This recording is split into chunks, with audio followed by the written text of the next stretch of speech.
Imagine ser acorrentado desde o nascimento, sem liberdade, sem voz, sem futuro, não porque cometeu um crime, mas porque nasceu no lugar errado, na hora errada, com o sangue errado correndo nas veias. Imagine ter sua infância arrancada por gritos, ordens e açoites. Crescer sendo tratado como objeto, um corpo a serviço de outro. Na Roma Imperial, isso era comum. Mais de 1/3 da população era escravizada, homens, mulheres e até crianças. A dignidade não era um direito, era um privilégio dos poderosos. E quem não nascia livre, dificilmente morria livre. Agora imagine, encontrar dentro dessa prisão não o desespero, mas a paz. Encontrar não ódio, mas aceitação. Não revolta, mas amor. Mas não qualquer amor. Um amor que não nega a dor. Um amor que não foge da realidade. Um amor que olha o destino nos olhos e diz: venha, eu estou pronto. Esse é o amor fati, o amor ao destino. A mais radical das ideias estoicas. Aceitar não apenas aquilo que você não pode mudar, mas amar isso. Sim, amar as dificuldades. Amar o que a maioria rejeita. Amar a doença, a perda, o silêncio, o fracasso. Porque tudo isso é parte da grande tapeçaria da existência. Parece loucura, parece impossível. Para Epicteto isso foi apenas o começo. Ele não tinha nada, exceto correntes, dor e silêncio. Mas naquele silêncio, ele ouviu algo que poucos escutam, a própria mente. E ali, mesmo dentro da cela, nasceu um gigante. Um homem que entenderia o sofrimento como poucos. E que nos deixaria um legado tão poderoso, que ainda ecoa hoje, quase 2000 anos depois. Epicteto não foi apenas um filósofo, ele foi a prova viva de que a liberdade não começa do lado de fora. Ela começa dentro. Esse é o amor fati. Não fugir da vida, mas abraçar tudo o que ela traz. Seu nome era Epicteto, que em grego significa adquirido. Não um nome dado com carinho por seus pais, mas uma etiqueta, como se dá um objeto comprado, porque foi isso que ele era, uma propriedade, não de si mesmo, mas de outro homem, nascido na província de Hierápolis, atual Turquia. Em meados do ano 50 depois de Cristo, Epicteto não teve infância como o que conhecemos. Ele não conheceu brinquedos, nem escola, nem abraços. Conheceu sim correntes, chicotes, obediência e restrição. Ainda criança foi levado para Roma, vendido como escravo a um homem cruel chamado Epafrodito, um secretário de Nero. Sim, aquele Nero, o imperador que incendiou a própria cidade. E sob o teto desse tirano, Epicteto conheceu a dor de perto. Há relatos que dizem que em um momento de raiva, Epafrodito torceu a perna de Epicteto com força até quebrá-la. E mesmo ali, em agonia, o jovem escravo teria dito com calma: se você continuar, ela vai quebrar. E quando cortejou, ele apenas murmurou: eu avisei. Não foi sarcasmo, não foi um desafio, foi uma lição estoica.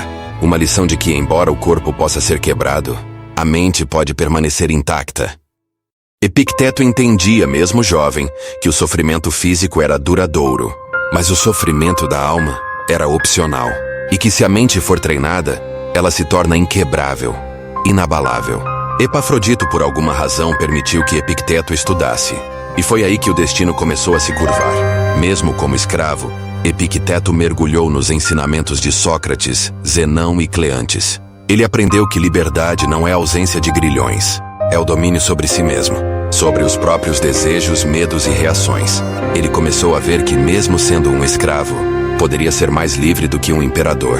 Enquanto os nobres romanos eram escravos de seus impulsos, luxúrias e vaidades, Epicteto se tornou senhor de si mesmo. E ali, no mais convidativo dos lugares, uma casa marcada por crueldade, nascia um dos maiores pensadores da humanidade.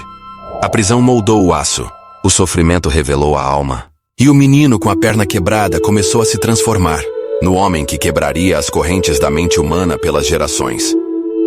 Agora imagine-se passar anos da sua vida como escravo, sendo acordado antes do sol nascer, cumprindo ordens, engolindo insultos, sofrendo preconceito, sofrendo bullying, e ainda assim, escolher o silêncio, escolher a serenidade, escolher não se corromper por dentro.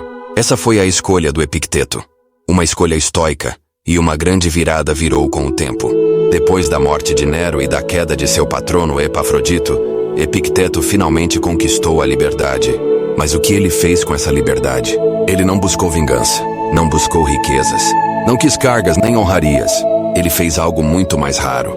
Ele buscou a verdade. Epicteto passou a estudar profundamente com Musônio Rufo, um dos grandes mestres do estoicismo da época. E ali, ele aprendeu que a dor não é um inimigo, mas uma mestra. Que o sofrimento, quando bem compreendido, não nos vence, nos lapida. Ele descobriu que o estoicismo não era apenas uma filosofia teórica.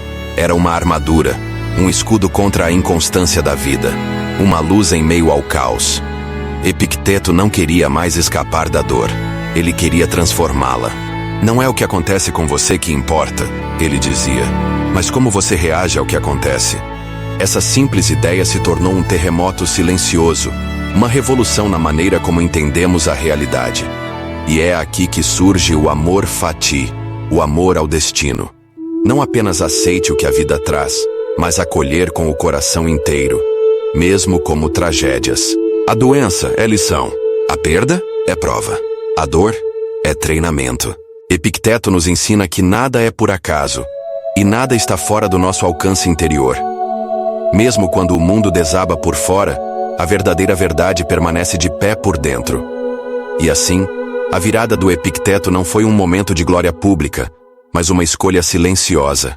A escolha de não se tornar amargo, a escolha de usar o sofrimento como alimento para a sabedoria. E a partir daí, ele não seria apenas mais um homem livre. Seria um mestre, um farol para todos que, como ele, enfrentariam o peso da existência. Ele já foi escravo, já foi ignorado, já foi pisado. Mas agora, era ouvido. Todos os escutam. Epicteto, aquele homem marcado por correntes e cicatrizes invisíveis, tornou-se mestre, não por títulos, mas por presença. Sua escola em Nicópolis, na Grécia, não tinha ouro, nem colunas de mármore polido, mas o que ali se ensinava era mais valioso que qualquer tesouro. Ali, ele falava de liberdade, mas não da liberdade política, nem da liberdade comprada com moedas. Epicteto falava da única liberdade que ninguém pode tirar, a liberdade interior. E não havia palco, nem multidão. A sua plateia eram jovens sedentos por clareza, homens perdidos na turbulência da existência, e soldados, cansados de batalhas externas, que começavam a entender que as guerras mais duras são travadas dentro da alma. Ali, sentado com simplicidade, ele dizia: "Você é escravo de tudo aquilo que acredita precisar." E a sala fica em silêncio, porque de repente, aquelas palavras expunham correntes invisíveis, o medo de perder, a obsessão por controle, o apego ao que não está em nossas mãos. Epicteto ensinava que ninguém é livre enquanto espera que o mundo se curva às suas vontades. A verdadeira liberdade nasce quando aceitamos o mundo como ele é, e ainda assim, escolhemos agir com virtude. Ele falava de dor com autoridade, falava de pobreza com naturalidade, falava de morte com serenidade.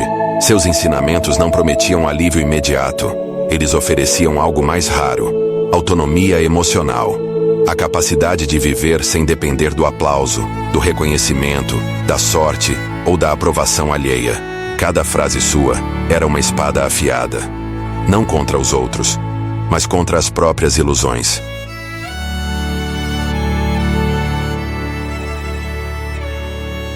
Quer ser invencível? Então não lute por aquilo que não depende de você.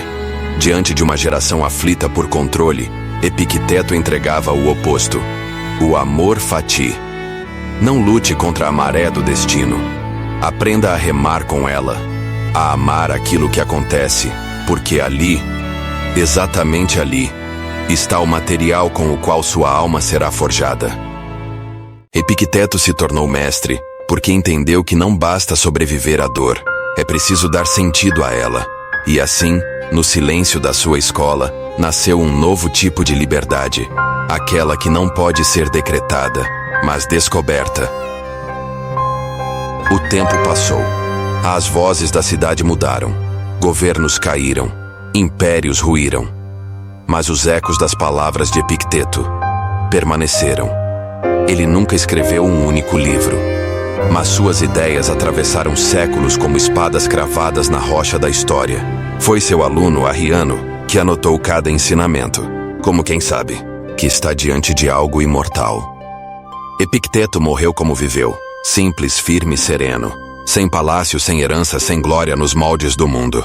Mas deixou algo que nem o tempo consegue corroer, uma filosofia inquebrantável, um manual de resistência à dor, um escudo contra o caos da existência, uma tocha acesa em meio à escuridão interior de milhões de almas que viriam depois. Seus ensinamentos entregues às mãos de soldados romanos, como Marco Aurélio, o imperador que escreveu em seu diário: tudo o que ouvimos de Epicteto fortalece o espírito. E então, como um fio invisível, sua voz seguiu falando através dos séculos, na guerra, na perda, no silêncio dos que sofrem em silêncio. Epicteto ensinou que um homem pode perder tudo, menos sua atitude diante da vida. Isso, nenhum tirano pode arrancar. E essa é a herança, não uma estátua de ouro. Não é uma sepultura majestosa, mas um modo de viver que desafia a lógica comum. Aceite o que o destino te dá, e ainda assim, ame. Amor fati. Ame o destino, mesmo quando ele te rasga por dentro. Ame o que vem, porque o que vem é o que é. E é dentro disso, sempre a chance de moldar a alma como aço. Epicteto não deixou castelos, mas deixou uma chave. A chave que abre a prisão mais escura de todos, a mente desgovernada. E com essa chave, geração após geração, homens e mulheres seguem acordando do pesadelo da autocomiseração. E descobrindo, enfim, que dentro da dor também pode existir liberdade. Não a liberdade dos reis, mas a liberdade dos sábios. A liberdade de ser inabalável por dentro, quando tudo desmorona por fora. Você pode estar assistindo isso sentado em liberdade, mas pergunte a si mesmo: você é livre de verdade? Ou vive acorrentado a expectativas que não são suas, preso ao medo do fracasso, refém da opinião dos outros? Epicteto era um escravo, sim, mas um escravo com a alma liberta. E talvez você viva como um homem livre, mas carreguei grilhões invisíveis que o mundo moderno aprendeu a disfarçar com conveniência, likes e distração. Ele provou com a própria vida que nenhum sofrimento é maior que a nossa capacidade de dar sentido a ele. Que o destino pode até esmagar o corpo, mas nunca o espírito de quem escolhe não se render. Porque aceitar não é se curvar, é se erguer diante do resultado. E ainda assim, amar. A filosofia que sorri diante da tempestade e transforma cicatrizes em símbolos. Dor em disciplina. Caos em clareza. E se você chegou até aqui, talvez você esteja pronto para quebrar suas próprias correntes. Não há castelo esperando por você, nem glória pública. Mas há algo maior. A chance de moldar a si mesmo, como aço forjado no fogo, assim como Epicteto. Você não controla o mundo, mas pode se tornar inabalável dentro dele. Você já começou sua travessia estoica. Agora siga firme. Inscreva-se no canal, deixe seu like e ative o sininho. A jornada pela liberdade interior continua.